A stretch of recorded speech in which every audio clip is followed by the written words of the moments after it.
Hey, it's Chief Bonnie with Board Games, and this is Tranquility Base.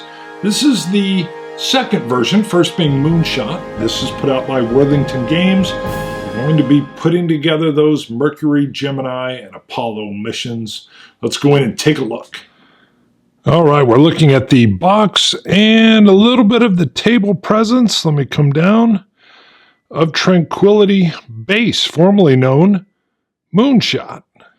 All right, we'll talk about the ring, the orbital space around the moon, your start spaces. I will take some photos of these little guys here. These are Kickstarter landers. If you can get a hold of these, do. They're weighty. They feel good. There are stickers for some little wooden tokens that work just fine, but those are nice. Let me see. I'm going to move. You've got your rule book here. You've got a lot of verbiage and an explanation of the turn, and then some of the board or table space. But this is actually a quite simple game, and I'll do my best to keep the explanation short and to the point. So at the start of the game, you're dealt 2 mission cards from each of the missions. So the main missions, Mercury, Gemini, and Apollo. And everybody will have 2 of each. Now, you'll also get a starting hand of 8 cards.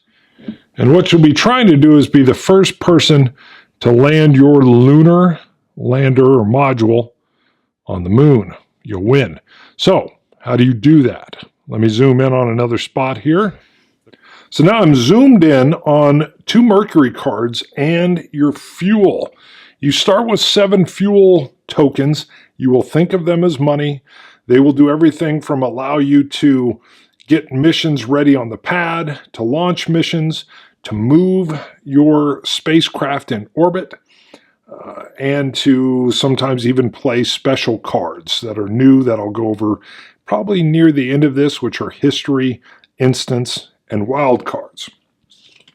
There is a bit of setup involved. You will, depending on the player count, be placing certain numbers and certain types of cards into the deck. There is a solo variant module, but let's sit here and talk and look at these here first.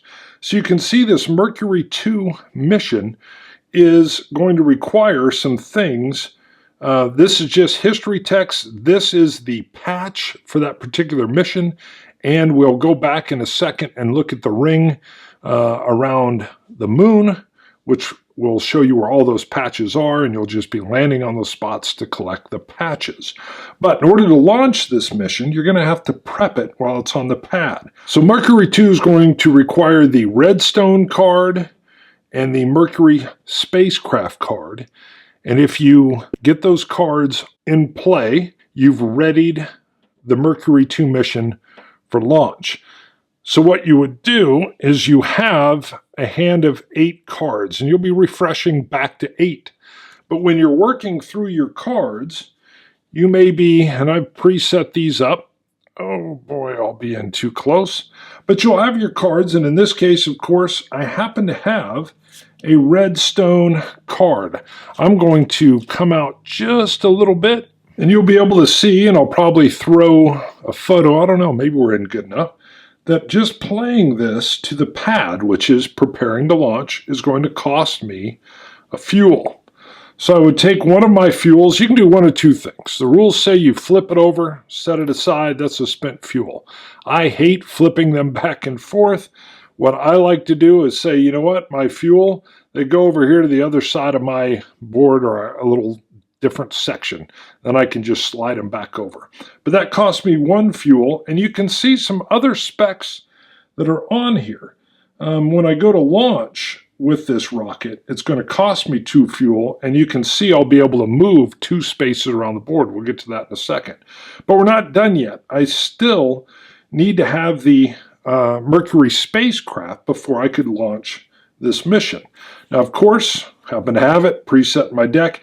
You're usually not going to be this lucky. Sometimes you are. So you may be drawing cards and discarding cards throughout your turn. I'll go over those different options in one fell swoop in a bit. but you will be collecting these cards so that you can play them down to the pad to get your mission ready. This, again, this little green area will tell me this will cost me 1 fuel. So I've spent yet another fuel, but now Mercury 2 is ready for launch. I reorient the Mercury 2 card to show that it has gone into launch. Launching costs me 2 more fuel tokens. I slide them over. If you're counting, I'm down to 3.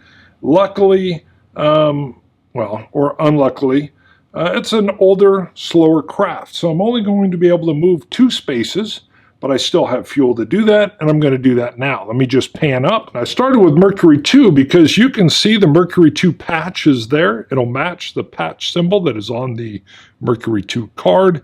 That's the location I have to get to. They're not always that close. But again, I spend 1 fuel, then another fuel. These are actions I'm taking, which allows me to move 1 and 2. Now you'll get into some Apollo spacecraft, of course the Gemini, that are going to move faster, but it's going to take more fuel as you move around. We'll touch on that briefly in a moment, but I would still have 1 fuel token, so maybe I want to get another spacecraft ready. Let me rotate back down. Well, we look down and I've got another Mercury spacecraft. I could have maybe done something with the Apollo cards, which I'll slide over and show you here in a little bit as well. But I pay my fuel. Let me show you what I put down. It's got beautiful history to it. Yet another picture. And the pictures, as you can tell, if I slide over, are slightly different. So sometimes they're the same, but you've got some different high-quality photo art on the cards. So I panned over, and you can see that these Apollo missions have a lot harder standards to reach. You've got lunar modules, lunar rovers, you've got the Apollo spacecraft and the Saturn V, and there are different cards that you're going to need to place down to prep these missions while they're on the pad, and then to get them up and launched. So let's assume I'd finished my turn. There's some other steps that are in it that I haven't showed you, but I want to come back and show you the getting of the patch. So let's assume it's my turn. First thing I would do would be to draw in a new card, add it to my deck. So the Saturn V rocket, that'll come in very handy for my Apollo missions. I then would refresh my fuel, get them all ready to go. And one of the reasons you want to achieve these missions is when you get the patch, when you achieve the mission parameters, you will get bonus fuel tokens. The bigger the mission generally, or the harder the mission, the more bonus fuel tokens you will get. Again, think of fuel tokens as money. So you'll have more fuel tokens, more money to move you around, to add in different prep launch vehicles and things for your missions. So I moved to my action phase, which again is multiple things. You can do them in multiple orders. The assembling the missions is what you saw with me getting them ready. Launching the mission is what you saw when I came out, actually paid the cost, launched the mission, turned the card, and then moving is another step. Completing the mission. Well, I wouldn't be able to complete it in just 1 turn because this rocket moves pretty slow. The max, again, I can do for this Mercury 2 mission is 2 spaces, but I could pay my 2 fuel, 1, 2, and I could continue moving towards the patch. Now, there are some special cards in this game that you didn't have in Moonshot. We have history cards, which will come in and match crucial things that happened, of course, in real life. And down at the bottom, they will have little bonuses like gain 1 fuel, +1 to any move, multiple things. One of them even has, I believe, a +2 to any move. And that is this X1 breaks the sound barrier. Well, we're going to pretend like we have that in our hand because it's going to give me a nifty reason, 1, 2, to make 2 more moves. That would complete my mission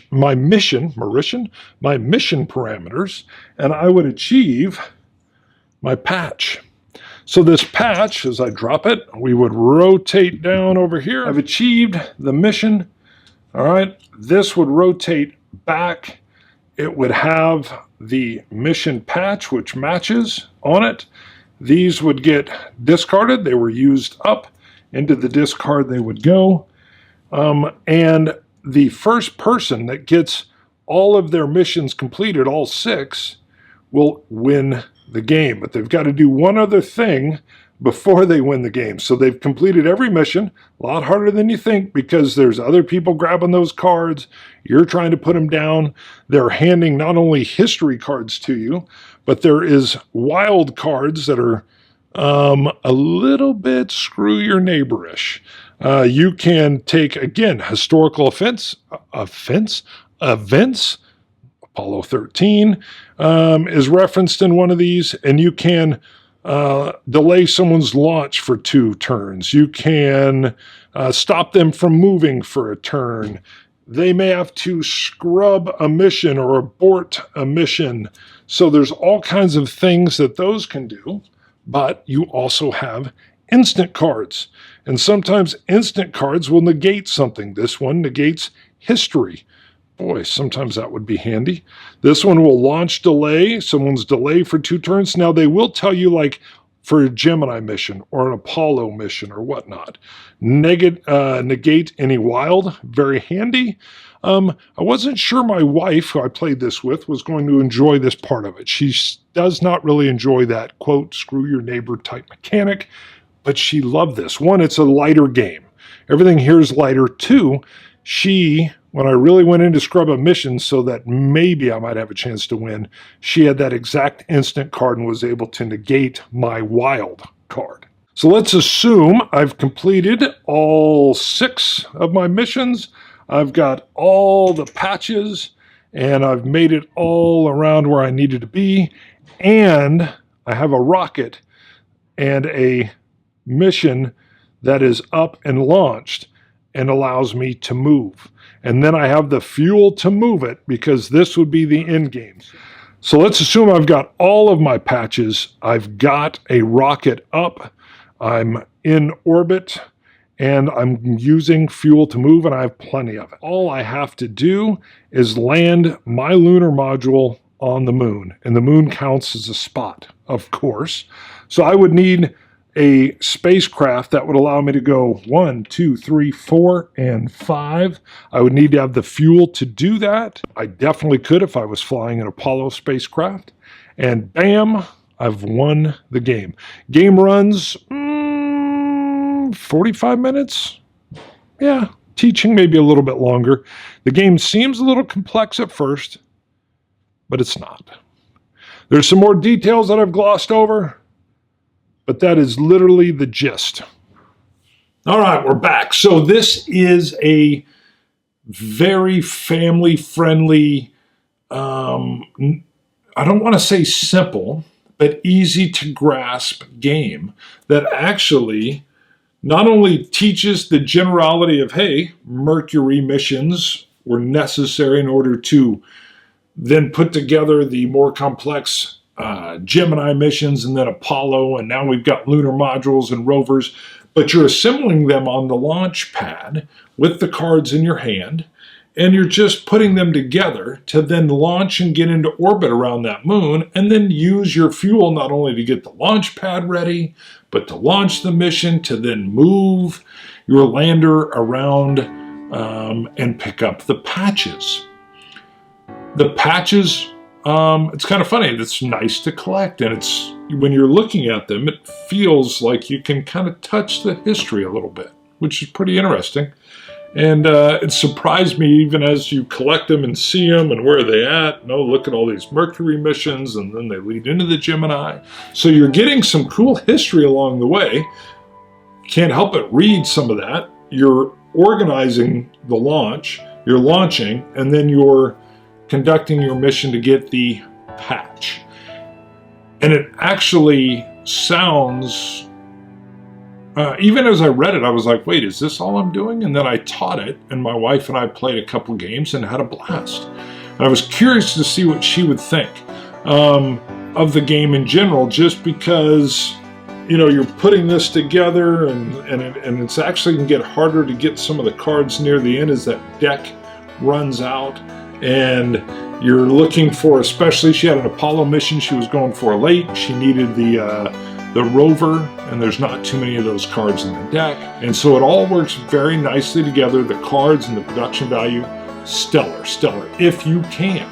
The tokens are great for your landers, but the Kickstarter version, if you can find them, are these heavy metal little landers. You've seen them in there. I love them. And it's a great family game, great light way to teach history, yet fun game at the same time. Hard to do. Good job, Van. All right. Game it. See you guys. Chief.